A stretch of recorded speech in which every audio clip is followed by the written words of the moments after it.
ಇನ್ನು ಇವತ್ತು CM DK Shivakumar ಅವರ ನೇತೃತ್ವದಲ್ಲಿ ಸಂಪುಟ ಸಭೆ ನಡೆಯಲಿರುತ್ತೆ. ಇನ್ನು ವಿಧಾನಸೌಧದಲ್ಲಿ ಡಿಕೆಶಿ ನೇತೃತ್ವದಲ್ಲಿ ನಡೆಯುತ್ತೆ ಸಂಪುಟ ಸಭೆ.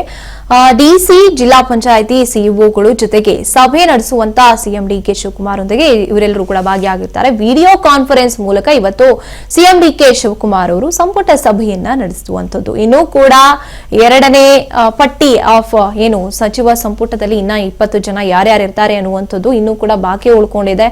ಸಚಿವಾಕಾಂಕ್ಷಿಗಳು ಹಾಗೇ ಕಾಯ್ದು ಕೂತ್ಕೊಂಡಿದ್ದಾರೆ. ಈ ಮಧ್ಯೆ ಈಗ ಸಚಿವ ಸಂಪುಟ ಸಭೆ ನಡೀತಾ ಇರುವಂತದ್ದು ಡಿಕೆ ಶಿವಕುಮಾರ್ ಅವರ ನೇತೃತ್ವದಲ್ಲಿ ನಡೆಯುತ್ತೆ. ವಿಡಿಯೋ ಕಾನ್ಫರೆನ್ಸ್ ಮೂಲಕ ನಡೆಯುವಂತದ್ದು. ಡಿಸಿ ಇರ್ತಾರೆ, ಜಿಲ್ಲಾ ಪಂಚಾಯತ್ನ ಸಿಇಒಗಳ ಜೊತೆಗೆ ಸಭೆಯನ್ನ ನಡೆಸ್ತಾರೆ ಸಿಎಂ ಡಿಕೆ ಶಿವಕುಮಾರ್ ಅವರು. ವಿಡಿಯೋ ಕಾನ್ಫರೆನ್ಸ್ ಮೂಲಕ ಸಭೆಯನ್ನ ನಿರ್ವಹಿಸುತ್ತಾರೆ. ಬರ ಪರಿಸ್ಥಿತಿಯನ್ನ ಕುರಿತು ಸಭೆಯಲ್ಲಿ ಚರ್ಚೆಯಾಗುವಂತದ್ದು. ಡಿಕೆ ಶಿವಕುಮಾರ್ ಅವರ ನೇತೃತ್ವದಲ್ಲಿ ಸಂಪುಟ ಸಭೆ ನಡೆಯುತ್ತೆ. ವಿಧಾನಸೌಧದಲ್ಲಿ ಡಿಕೆಶಿ ಅವರ ನೇತೃತ್ವದಲ್ಲಿ ಸಂಪುಟ ಸಭೆ ನಡೆಯುವಂತದ್ದು.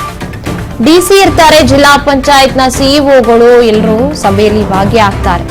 ವಿಡಿಯೋ ಕಾನ್ಫರೆನ್ಸ್ ಮೂಲಕ ಸಭೆಯನ್ನ ನಡೆಸ್ತಾರೆ ಸಿಎಂ ಡಿಕೆ ಶಿವಕುಮಾರ್ ಅವರು.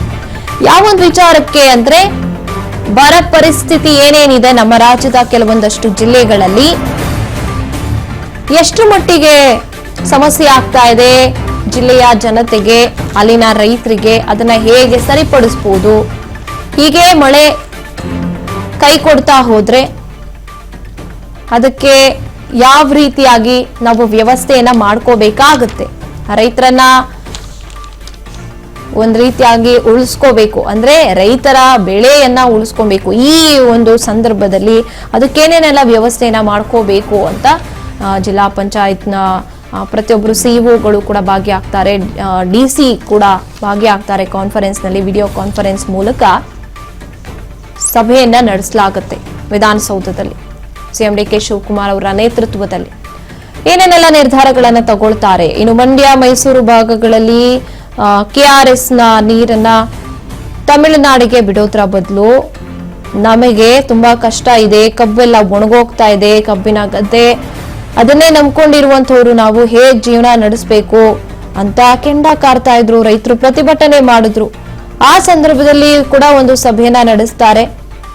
ಆಗ ನಿರ್ಧಾರ ಆಗತ್ತೆ. ತಮಿಳುನಾಡನ್ನ ಈಗ ಒಂದು ಸ್ವಲ್ಪ ದಿನಗಳ ಮಟ್ಟಿಗೆ ತಮಿಳುನಾಡನ್ನ ಪಕ್ಕಕ್ಕಿಟ್ಟು